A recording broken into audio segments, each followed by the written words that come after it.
Update देंगे। आज सुबह से जारी मूसलाधार बारिश ने मौसम को खुशगवार बना दिया। शहरी पार्क्स का रुख करके इस खूबसूरत मौसम का भरपूर लुत्फ उठा रहे हैं। मजीद जानते हैं हमारी नुमाइंदा दुआ गफार से, जो ओल्ड सिटी एरिया से रिपोर्ट कर रही हैं। दुआ, बताइएगा।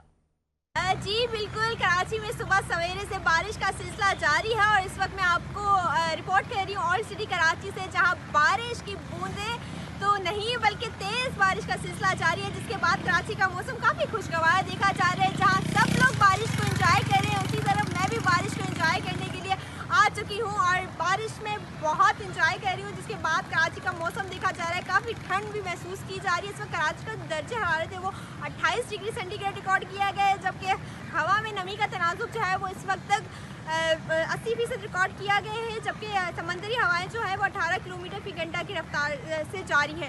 कराची में बारिश के बाद अगर बात की जाए सड़कों की, तो सड़कों पे पानी जमा हो चुका है, जिसके बाद आने जाने वाले हर एक शख्स को दुश्वारी पेश हो रही है। जी।